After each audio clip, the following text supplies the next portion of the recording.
I grew up skating ledges. We would always session the same school for hours, and we would skate the same ledge over and over and over again.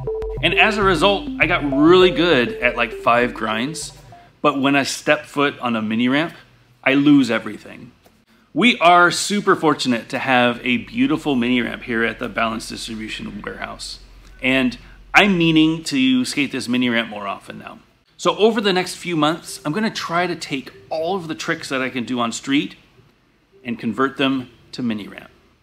I am on the Adapt Brutale. These are the 2022 version.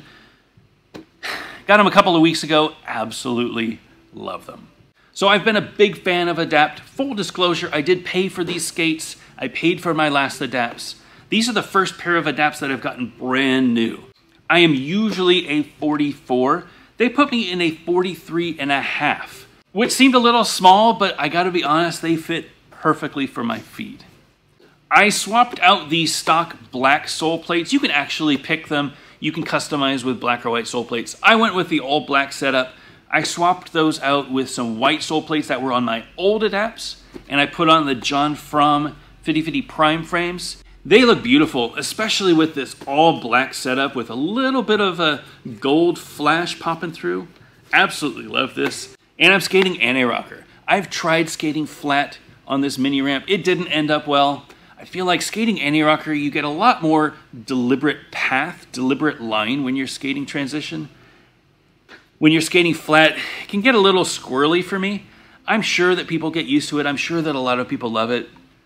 I'm an anti-rocker skater though. I think I'm gonna have to just embrace it. So my 3 goals for today. First of all, I was able to skate mini ramp earlier this week and I got most of my tricks done. So I'm gonna try to do the exact same thing that I did on that live stream. I'm gonna get my frontside, backside, front royale, back royale, sole, mizu, and mistrial on the mini ramp. My second goal, I'm trying to learn top soles. I landed a couple of them on the live stream. I think I can get it again today. I've still got the path and I've still got the muscle memory, I think fairly fresh in my mind. So I feel like I'm gonna be able to get it today. I've done it before on this mini ramp. I have the confidence. I'm gonna give it a try. And my third goal, I'm trying to learn switch tricks. I know that that's a little advanced, but for me, I need to be able to turn to the right. I always turn to the left. And I feel like if I could turn to the right, I'd be able to get a normal top sole. Right now I do them switch. I'd be able to get sweat stance. I'd be able to get top acid. I'd be able to get all of the tricks that I usually do carving to the right, but I can't carve to the right. So today I'm going to try carving to the right, potentially do a switch backside stall. I just got to get used to turning over my right shoulder. That's something that's going to take a little bit of time. So I'm going to do as many carves as I can and then hopefully make my way up to doing a switch backside stall. But first, it's time to warm up.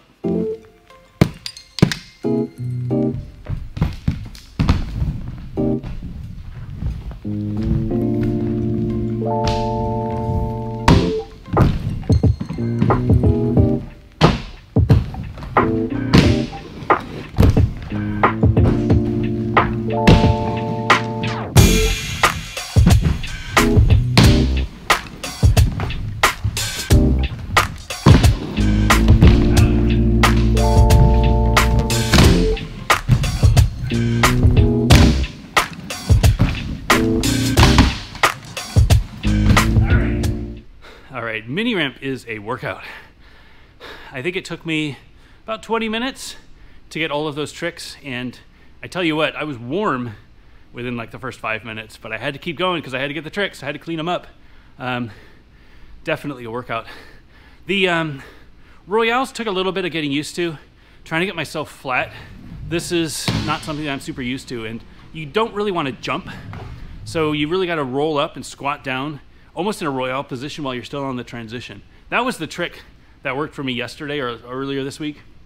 I had a hard time replicating that today, but I know how to do it, just couldn't seem to get it. Soul tricks.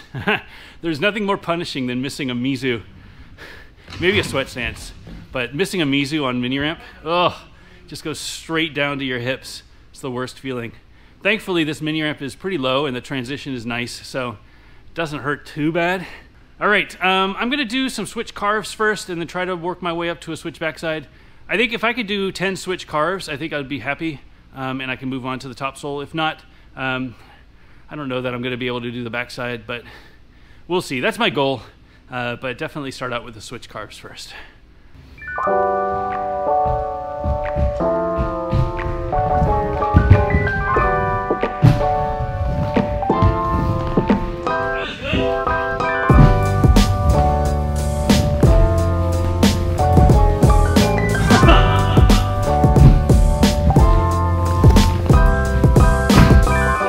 All right, starting to feel less awkward.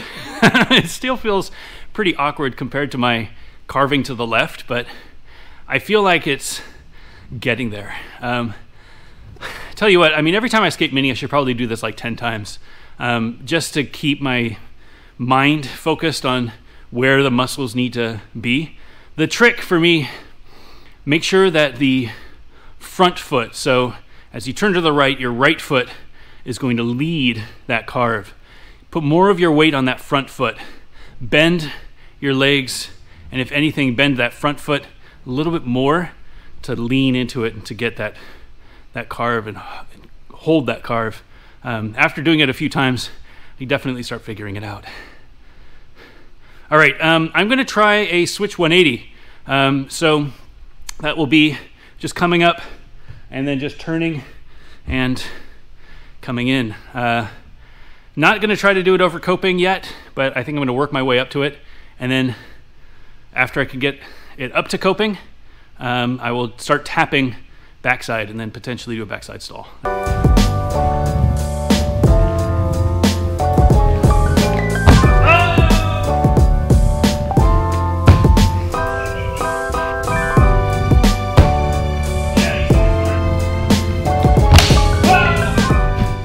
All right, so feeling fairly confident with the switch 180. Still kind of flailing about a little bit, but I don't feel like it's super foreign to me. Really, I just need to do that a million times. So it'll just become natural. But thinking shoulders, thinking turning my shoulders. I found in the beginning my arm was kind of raised up, kind of like you're coming off a grind. You want to throw your arm over to crank yourself around to land fakie. That's kind of what the feeling is like. Trying to do it more lower so that I'm crossing my body instead of across the head. I don't know if this backside stall is going to happen. I need to get some more speed to get that high, and I don't really have the confidence. Maybe I'll give it 3 tries. I'll just go for broke. 5 tries. 5 tries, go for broke. See if at least I can tap that backside just for you, just to see if I can do it.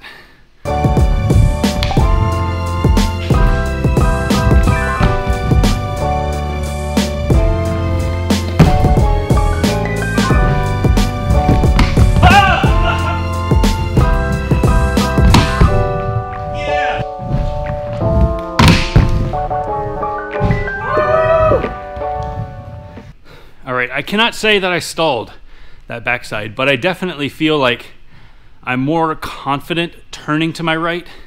I was able to get both feet up briefly, so much so that I felt like I could try doing a quick slide, but as soon as you add a little bit more momentum, it starts to get exponentially more dangerous and scary. But I'm feeling good about that. I feel like if I can do this more often, with my warm-ups, do again 5 backside stalls, switch. I think every time I skate, it's just going to be more natural, and eventually I'll be able to do switch carves and switch 180s and switch tricks, which technically would probably be my natural and probably be easier if I could figure out this carve. All right, so speaking of, I'm going to try to do this top sole. Now, a lot of people say this is my switch top sole. It technically is, but it's kind of my regular top sole. The way that I do top acid is with my left foot. The way I do kind grind is with my left foot. So the way that I do top sole, naturally, I guess, would be with my left foot. My carve, natural carve is to the left. And all the top sole really is a back royale, but with your back foot in a top sole. So I'm gonna do a couple back royales, get myself warm again, and then see if I can get this top sole.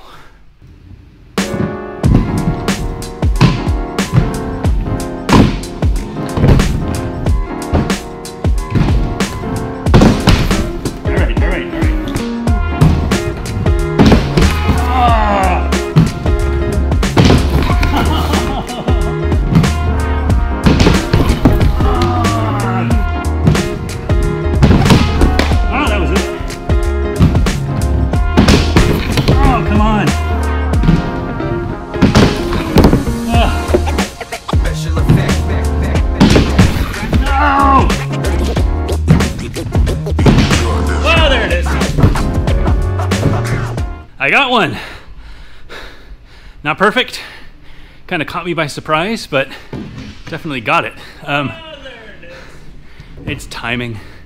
You know, I feel like I'm jumping on too early.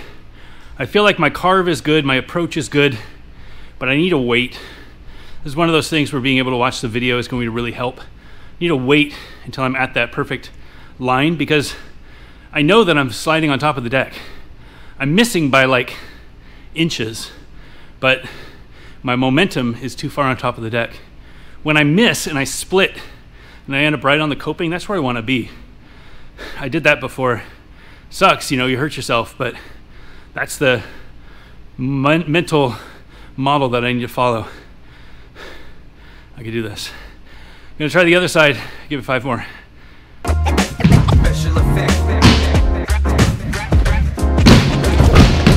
Oh my God.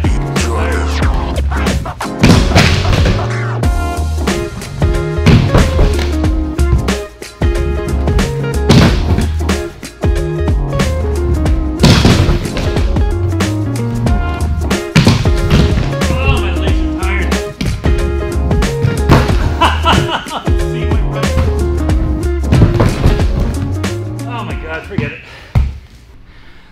I'm dead. My legs are just not supporting me anymore. You can tell with that back royale. Just need to call it quits. My left leg isn't as strong. Need to do this more often so that I can get that strength. I feel like I could have locked it a couple of times. I got my carve right. I got everything else right. I just missed. And that's frustrating because I know I'm so close. But next time, I don't want to kill myself. If you have access to quarter pipes, mini ramp, anything, and you're a ledge skater, it's definitely fun. I don't know that I get this exhausted. I know that I sweat as much when I'm skating street because of the sun, but there's no sun in here and it's air conditioned. This is all me. This is me exerting energy to try to get that topsoul, and yeah, it feels good. It feels good to be tired, exhausted. I don't know how I'm going to feel tomorrow, but definitely feel good right now.